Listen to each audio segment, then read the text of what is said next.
اعوذ باللہ من الشیطان اللعین الرجیم بسم اللہ الرحمن الرحیم رب اشرح لی صدری ویسر لی امری واحلل عقدۃ من لسانی یفقہوا قولی اللہم صلی علی محمد و آل محمد صاحبان ایمان مومن مومنات۔ یہ مبارک مہینہ شعبان المعظم کا جیسے جیسے اختتام کی طرف جا رہا ہے، یقیناً ادھر سے ماہ رمضان المبارک بھی قریب قریب پہنچ رہا ہے۔ دلوں کو سرور مل رہا ہے کیونکہ ہم اور آپ اللہ تعالیٰ کے ایک بہت بڑے دسترخوان پر مہمان ہوں گے، اللہ کی ضیافت میں پہنچیں گے۔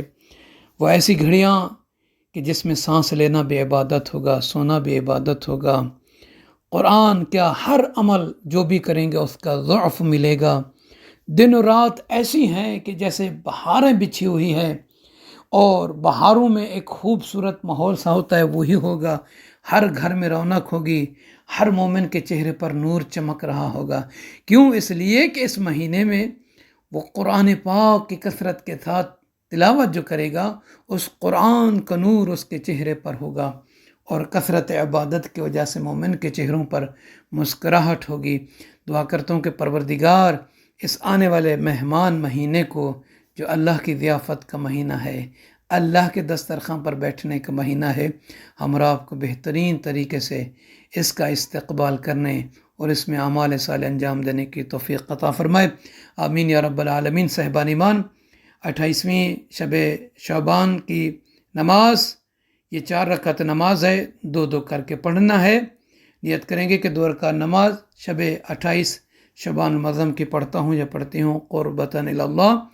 اللہ اکبر کہنے کے بعد الحمد کو 1 مرتبہ پڑھیں، اور اس کے بعد سورہ قل هو اللہ احد کو 1 مرتبہ، سورہ فلق اور سورہ ناس کو بھی 1 مرتبہ پڑھنا ہے ہر رکعت میں۔ 4 رکعت نماز ہے، 2 کر کے پڑھنی ہے۔ جو بندہ یہ نماز پڑھے گا، اللہ تعالیٰ اسے قبر سے اس حالت سے نکالے گا کہ اس کا چہرہ 14ویں کے چاند کی طرح چمک رہا ہوگا، اور خداوند عالم اس سے قیامت کے دن کی ہولناکیاں اس سے دور فرمائے گا۔ یہ ہولناکی جو ہوتی ہیں، اللہ تعالیٰ کا ایک عذاب ہوتا ہے سخت ترین، اس سے یہ بندہ محفوظ رہے گا، مأمون رہے گا۔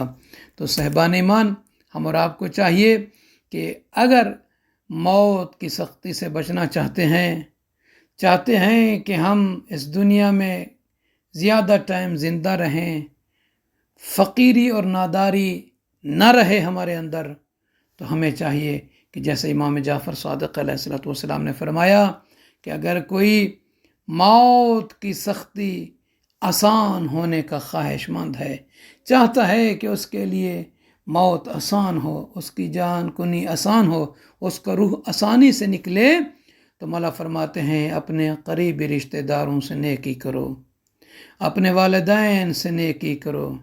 مولا فرماتے ہیں جب بندہ ان اعمال کو انجام دے گا تو جان کنی کی سختی اس بندے پر آسان ہو جائے گی، اور جب تک وہ اس دنیا میں زندہ رہے گا فقیر و نادار نہیں رہے گا۔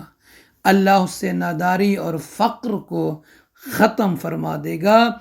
یہ عمل ہے قریبی رشتہ داروں سے نیکی کرنے کا، ماں باپ سے نیکی کرنے کا۔ اور اگر ہم اور آپ چاہتے ہیں کہ پروردگار عالم کی ایک ایسی سورہ جو اللہ نے نازل فرمائی قرآن پاک میں وہ ہماری سفارش کرے، تو ہمیں اس سورہ مبارکہ کو کثرت کے ساتھ تلاوت کرنی چاہیے۔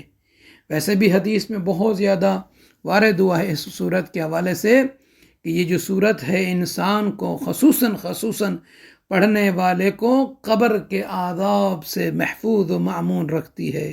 وہ کون سی سورت ہے؟ سورہ ملک۔ جو بندہ سورہ ملک کو پڑھتا ہے وہ قبر کے عذاب سے محفوظ رہے گا، اور اللہ تعالیٰ اس سورہ کی برکت سے اسے جنت میں داخل کرے گا۔ دعا کرتا ہوں